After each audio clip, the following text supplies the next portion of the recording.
Hey everybody, welcome back to the Ohio Valley Real Estate Report brought to you by Harvey, Goodman, Realtor. My name is Johnny Kazumka, broadcasting live from the St. Clairsville, Ohio office studio. And today we are talking all about negotiation, little tidbits of useful knowledge that you can take and apply to pretty much any facet of negotiation. I don't care if you're buying a house, if you're buying shoes, a car, health insurance, whatever that you're buying. Hopefully there's some information here that you can use and apply it to other facets of daily life. So thanks for joining me. And about negotiation, I often find that during these types of conversations, it's easy to start with a definition, and negotiation is relatively easily defined. It's a discussion amongst two or more people about achieving a common goal. And sometimes that goal is mutually beneficial to all. Sometimes it's mutually exclusive to one side. And through all the quirks, all the nuances that make up the entire spectrum of human behavior, it is impossible to speculate or to predict outcomes, but I can promise you that there is a way to do this with more success than others. And what I mean by that is there is some tips and tricks that you can employ to maximize situations to be more in your favor, whether you're buying, whether you're selling anything. So let's get into that. When negotiating, there's usually two different types of tactics. You can either have a hard stance negotiation or you can have a soft stance negotiation. And the difference between the two is pretty dry. Hard stance is basically focusing and hyper concentrating on one particular outcome, one particular goal. You might be focused only on monetary value. The only thing I care about is getting this house at the best price possible, and that's it. I don't care by any other means necessary. I'm not worried about what the other person thinks about me. Anything else, I just want that. And to that extent, hard stance negotiation will always 100% of the time beat soft stance negotiation. So you might be asking yourself, why on earth would anybody want to be a soft stance negotiator or take that stance to begin with? And we'll get to that in a minute. But what hard stance does is pretty much lays out ultimatums. You might be a cash buyer. You might be an investor. I am throwing out you're selling your house for $100,000. I'm throwing out an $80,000 cash offer. Take it or leave it. If you want to, I'll leave it open-ended. But if you don't accept this within the next, 5 days, I'm reserving my right to go buy something else. And it's day 4, and you haven't had any other offers as a seller. That $80,000 offer, as much as you want to grind your teeth and say if it's a cash transaction buying as is, you might be willing to take less because it's a hard stance. It's an ultimatum. So that favors the buyer in that particular instance, but there's other examples for a seller. So soft stance negotiation, what is the difference? Soft stance is where you try to preserve the relationship between both parties, buyer and seller, and you appeal to the better nature of someone's character because you intend to either preserve that relationship so that if something does come up later that you might want to resolve other future issues. Maybe there's an inspection issue. Maybe there's a title issue. Maybe there's an appraisal issue. If you have bullied someone or taken a hard stance prior to your negotiation and then something comes up down the line, you are significantly less likely to have them re-enter into negotiation or to try and, to adjust on the fly. And real estate transactions are dynamic, so you almost have to account for that. There's a lot of moving parts that change during from where we start to where we finish. So soft stance certainly has its place. And in fact, I even encourage it for the fact that since transactions tend to be dynamic, it doesn't do us much good at something, focusing on a hyper-concentrated goal up front, only to damage the relationship. So when something goes wrong, if it goes wrong later, that we don't have a chance to fix that problem because you've already bruised and damaged that relationship up front. So, and when I talk about value, hyper-concentrating on something, in real estate speak, it is not lost on me that the most focused on subject within our negotiation is price. Okay? People will focus on their monetary value over anything else inside of a contract. And that's to be expected. All right? It's like I said, it's not lost on me. But it's not the only thing that's important. Okay? In value, I break it down into two different categories. You have intrinsic value and you have extrinsic value. Intrinsic value is relatively easy to understand. It's what something is made up of, what it's cost to basically produce. So, for example, this coffee mug, how much would it cost to produce?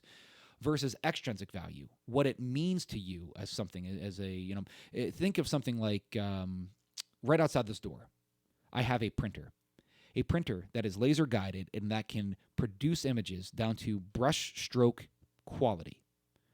I can find any image right now on Google of Van Gogh's Starry Night, and I can print it with that printer, whether it's on cloth, whether it's on paper, high gloss, whatever. Whether it's on canvas. I don't care what I'm printing it on. I can print it to pretty much mirror Van Gogh's hand-painted work. Now, why is my painting produced off of a printer barely worth the material that it's printed on, while Van Gogh's painting will sell for millions of dollars? And the answer is simple. It was done by the Dutch master's hand himself. The extrinsic value is blatantly different because it's an original. But at the end of the day, you can make them and mass produce them to look very similar. You see what I'm talking about here? So extrinsic value is something that we have to focus on specifically. And this really focuses more on you as the buying side of things. It definitely applies to both realms, but especially on the buying side. If you're selling a house, for example, to buy another house, you might be selling it out of necessity. Maybe you're upsizing. Maybe you're expecting and you're buying a larger home. Maybe you're relocating across the country because you're taking a different job. I don't care why you're doing it, but usually when you're selling a house as a contingency to buy another house, it's done out of necessity. And people will oftentimes focus so intently of what they're netting from their sale and not what they're gaining from their purchase. And that's completely wrong. At least in my opinion, that's wrong. Because the value that you gain from your relocation for your work or from your, upsizing or whatever the conditions are in life that why you're making this change, the value you gain from the purchase of the property needs to be accounted for pretty much equal to, if not more than, what you're going to net from your sale. Because it's a requirement. It's something that we have to talk about. And the thing is, only you as that person know what that means to you. I can't possibly measure that. I can tell you what we're going to net, and I'm going to try to get the most out of your home sale to put the most money into your pocket to make that easy. It will be great to have the best of both worlds.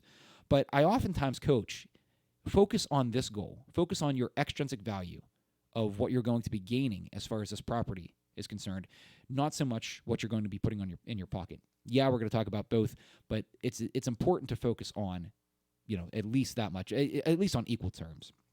So what can you do as a buyer as far as maximizing your potential for your negotiation for a seller? Sometimes it's difficult because you as a buyer, and many people watching this might even find themselves saying, yeah, that was me. That was me last week. There might be a new listing that comes out today. And as it hits the market, there might be 10 people that go and run to see it because it's brand new. Might be priced well, good condition, good location, everything about it's good.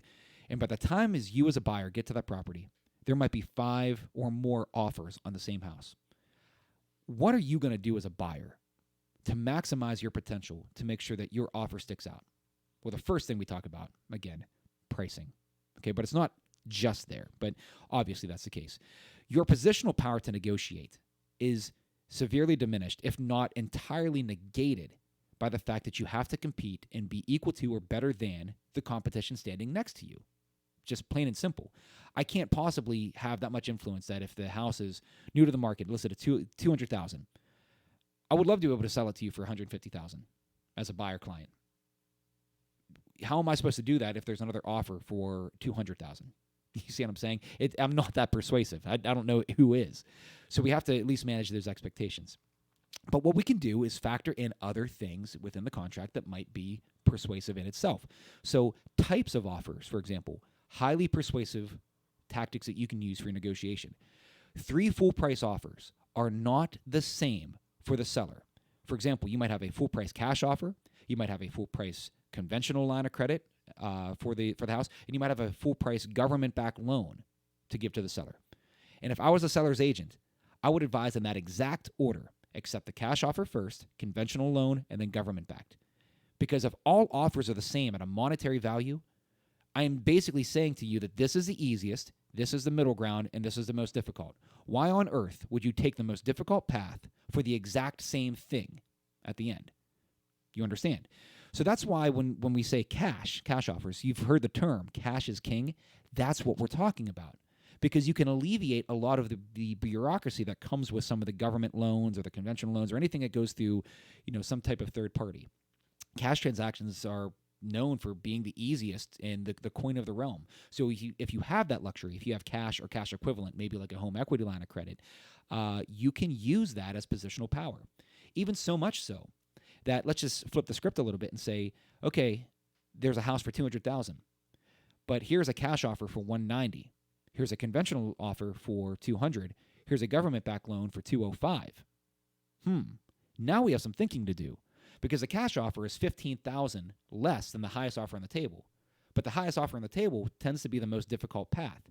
$205 would be great, but if we can't close because of that difficulty that government loans tend to impose on a seller, 0% of $205, if the deal doesn't close, you get absolutely nothing. So a seller still has a tough decision to make at that point. The buyer is using that positional power, that leverage of being a cash transaction to influence price in their favor. You can see how that could work.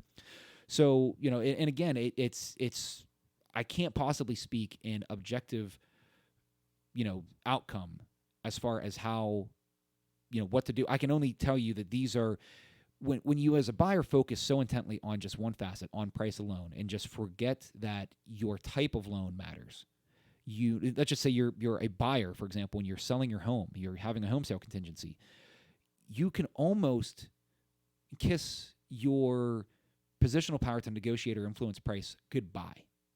It's extremely difficult when you're selling a home to buy another home to get the home, the seller of the house that you're buying, to influence price while simultaneously asking them to inherit a home sale contingent transaction.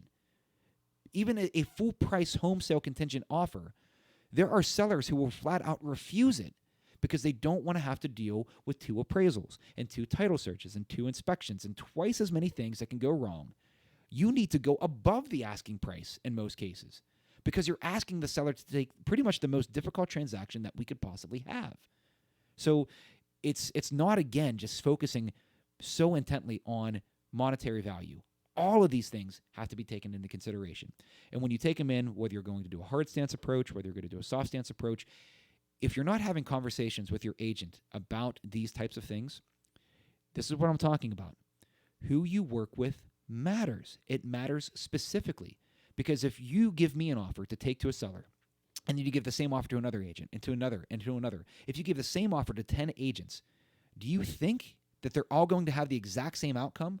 Or do you think one of us has a better chance of getting your offer accepted versus someone else? You see what I'm saying? Because we have to structure that offer. It's not as if we're going and presenting it and doing all these things and putting on a PowerPoint presentation for the seller, and it's not like that happens. But at least delivered in a pragmatic sense, in a well-calculated, putting everything in order, pre-approval letter on top of this, and making sure that's presented in the best case scenario, the best way possible, and explained in the best way possible, enhances your positional power as a buyer. If my job was just relegated to filling out cookie-cutter style contracts, sliding it across the desk, and just asking the other party to read it without explaining it, anybody can do that. Anybody. That's not me. That's why I say to people, my job is not in sales, it's in consultation, and that's why this is so important. So again, if you are thinking of buying, if you're thinking of selling, 5 minutes of your time, consultation is always free. I'll do whatever I can to answer any questions that you have and to make sure that you are absolutely on the best track possible. Thanks again for watching. Have a great day.